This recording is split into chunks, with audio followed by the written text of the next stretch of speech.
আসসালামু আলাইকুম প্রিয় ভাই ও বোনেরা, প্রিয় দেশবাসী বন্ধুরা। আমার এক বাবা এসেছে কিশোরগঞ্জ থেকে। তার ভিতরের কষ্ট যদি আপনারা শোনেন আশ্চর্য হয়ে যাবেন, এবং কিভাবে উনি সারভাইভ করেছে এই সমাজের সাথে, বর্তমান দুনিয়ার সাথে, ওনার নিজ মুখ থেকে আমরা শুনবো। আসসালামু আলাইকুম। ওয়ালাইকুম আসসালাম। বাবা, আসসালামু আলাইকুম। আপনার কি কি সমস্যা হয় আমাদের দর্শকদের উদ্দেশ্যে বলুন, এবং কিশোরগঞ্জবাসী যেন বুঝতে পারে যে কি কি সমস্যার সমাধান আমরা করি। ঠিক আছে বাবা? জি আপনার রোগগুলো সব আমরা ফাইন্ড আউট করে দিছি, কি কি সমস্যা আপনার ছিল। জি বাবা বলেন এখন। আমার ঘুমের সমস্যা, খাওয়া দাওয়ার সমস্যা, অস্থিরতা, শরীরে জ্বালা পোড়া, এরকম সময় যায় 1 দিন 2 দিন ঘুম হয় না, খাওয়া দাওয়া করতে পারি না।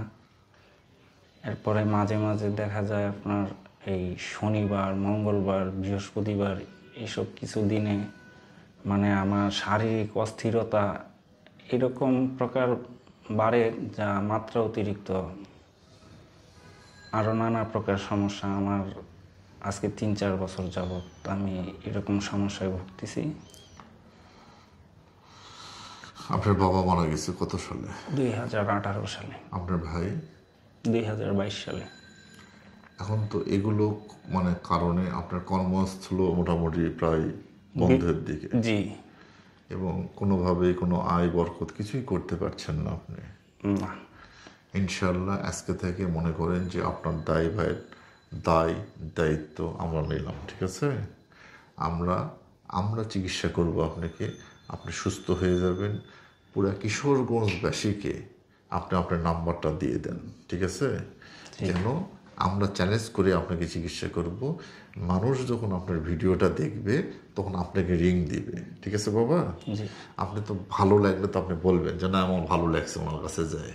রাইট? জি যদি ভালো চিকিৎসা না হয় তাহলে তো বলবেন যে না আমার ওই হুজুরের কাছে চিকিৎসা করে আমি ভালো হইনি। ঠিক আছে না? জি নাম্বারটা একটু দয়া করে দিয়ে দেন।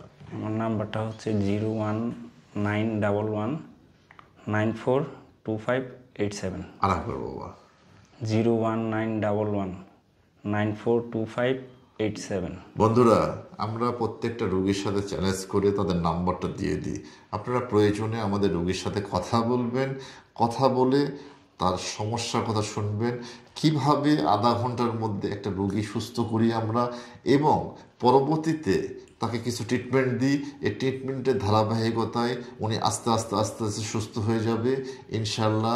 আপনারা সবাই ওনার জন্য দোয়া করবেন, বিশেষ করে কিশোরগঞ্জবাসী ওনার জন্য দোয়া করবেন। অসহায় এতিম একটা ছেলে, ভাই নাই, বাবা নাই, মাথার ওপর ছাতা নাই। বন্ধুরা, আজকের মতো এখানেই। আসসালামু আলাইকুম।